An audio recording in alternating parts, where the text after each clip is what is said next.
मनुवादी वर्ण व्यवस्था के चलते 19वीं सदी तक जनजातियों सहित शूद्रों, अछूतों को शिक्षा से वंचित रखा गया था। शिक्षा की कमी से इन वर्गों का शोषण हुआ।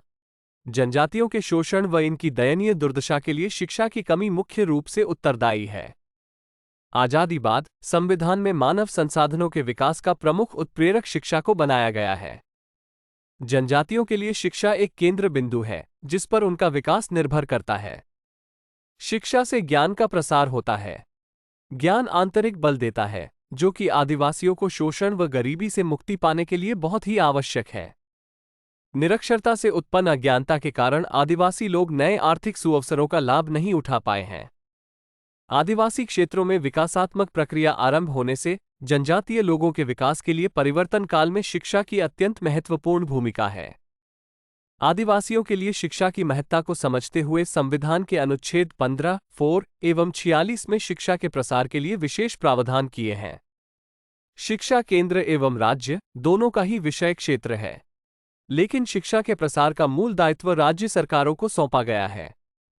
केंद्र सरकार द्वारा उच्च शिक्षा, अनुसंधान, वैज्ञानिक एवं तकनीकी शिक्षा के क्षेत्र में सुविधाओं के समन्वयन, जनजातियों को मैट्रिक उपरांत छात्रवृत्ति दिलवाना, बालक एवं बालिका छात्रावासों का प्रबंध करवाना होता है। जनजातीय मामलों के मंत्रालय द्वारा इन कार्यक्रमों के लिए विशेष केंद्रीय सहायता प्रदान की जाती है। अनुसूचित जनजातियों के लिए इंजीनियरिंग कॉलेजों, मेडिकल कॉलेजों और केंद्रीय विद्यालयों में 7.5% आरक्षण तथा अनुसूचित जातियों के लिए 15% आरक्षण है। 2011 की जनगणना के अनुसार 74% सामान्य साक्षरता की तुलना में अनुसूचित जनजातियों में साक्षरता 59% थी।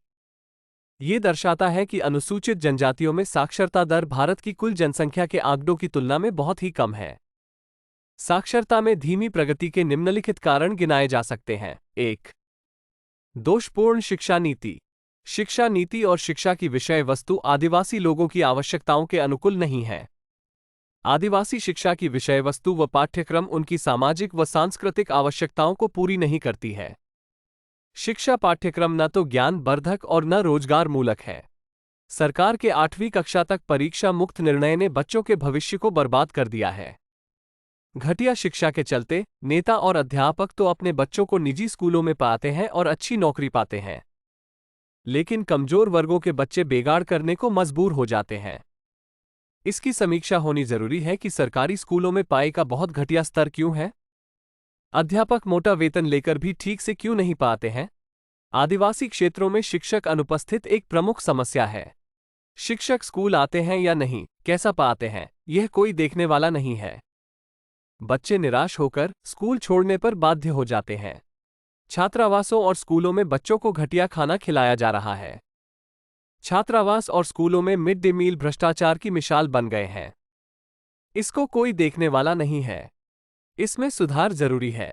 आदिवासी क्षेत्रों में छात्रावास जैसी अधिकाधिक रिहायशी सुविधाएं उपलब्ध कराने के साथ खाने, रहने तथा स्वच्छता की व्यवस्था ग्राम सभा की देखरेख में की जानी चाहिए।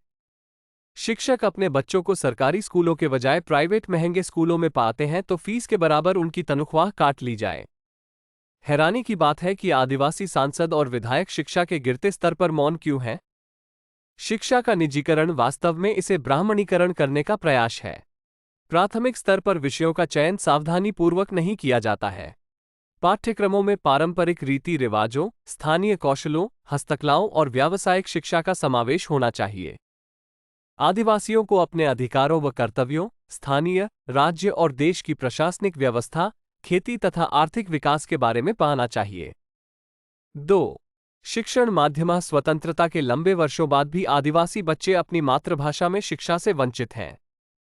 आदिवासी बच्चे स्कूल में उनकी मातृभाषा से पूर्णतः अजनबी भाषा में दिए पाठों को सामान्यतः समझ नहीं पाते हैं।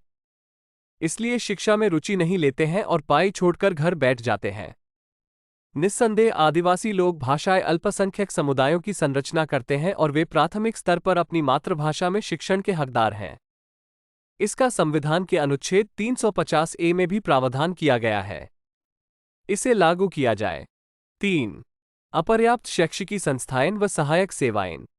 आदिवासी क्षेत्रों में शैक्षिकी संस्थानों, भोजन व आवास सुविधाओं की कमी है। जहां संस्थान व स्कूल खोले भी गए हैं, वहां ये ज्यादातर या तो भवनहीन है या उपेक्षित जर्जर हालत में है। छात्रवृत्तियां, पुस्तक बैंकों आदि के रूप में प्रोत्साहन जैसी सहायक सेवाएं व सामग्रियां नगण्य व अपर्याप्त हैं। अमीरों और अधिकारियों के बच्चे तो महंगे अंग्रेजी स्कूलों में पढ़ते हैं और अच्छी नौकरी पाते हैं, लेकिन गरीबों के बच्चे सरकारी स्कूलों में घटिया शिक्षा के कारण पढ़ाई छोड़ देते हैं। दोहरी शिक्षा से सामाजिक असमानता बढ़ी है। आरक्षण विरोधी मनुवादी सबको समान शिक्षा की बात क्यों नहीं करते हैं? गरीबी से त्रस्त माता पिता के लिए अपने बच्चों को शिक्षा देना बड़ा मुश्किल है। बच्चे जीवन यापन के लिए अपने माता पिता की सहायता करते हैं। दूरवर्ती आदिवासी क्षेत्रों में शिशु सदनों, बालवाड़ियों जैसी सुविधाएं न होने से जब माता पिता कृषक अथवा श्रमिक के रूप में काम करने के लिए घर से बाहर जाते हैं, तो बड़े बच्चे अपने से छोटे बच्चों, पशुधन व घर की देखभाल करते हैं।